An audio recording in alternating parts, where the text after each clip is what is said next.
Purnagad police स्टेशनच्या हद्दीमध्ये एका चिरेखानीवरती 13 बांगलादेशी लोक काम करतात अशा प्रकारची माहिती मिळाली होती.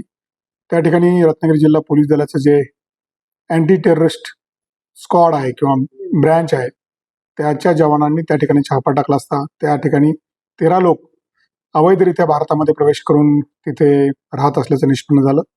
त्यावरून वेगवेगळ्या कलमान्वये गुन्हा दाखल करून त्यांच्यावरती कायदेशीर कारवाई केलेली आहे. ते लोक सध्या जेलमध्ये आहेत आणि ह्या संदर्भात त्यांना लवकरच डिपोर्ट करण्यासंदर्भातली सुद्धा कारवाईसाठी आम्ही प्रस्ताव शासनाकडे पाठवलेला आहे आणि त्याच्याबद्दलची लवकरच पुढची कारवाई केली जाईल. अशाच प्रकारे जिल्हाभरात सुद्धा आम्ही वेगवेगळ्या ठिकाणी माहिती घेत आहोत.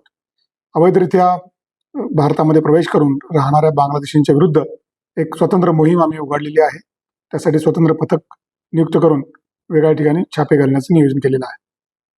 त्या गुन्ह्याच्या तपासामध्ये अधिक माहिती जी अशी मिळालेली आहे.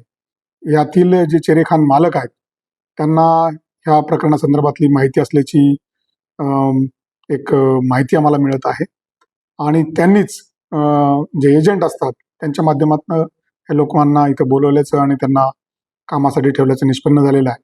त्यामुळं तपासामध्ये त्यांचा जर सहभाग दिसून आला तर त्यांना सुद्धा आरोपी म्हणून याच्यामध्ये निष्पन्न केलं जाईल आणि त्यांच्यावर सुद्धा दोषारोपपत्र पाठवलं जाईल. आणि जो एजंट ज्यांनी बांगलादेशमधून भारतामध्ये प्रवेश करण्यासाठी ज्यांनी मदत केलेली आहे त्याचा सुद्धा आरोपी म्हणून समावेश केला जाईल.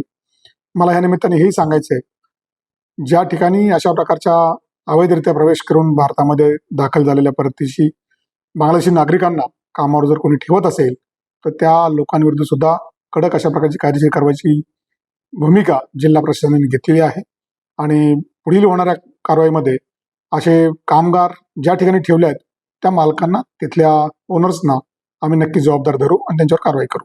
टाइम्स डिजिटलला लाईक करा, शेअर करा, सबस्क्राईब करा आणि बेल आयकॉन दाबायला विसरू नका. Times digital.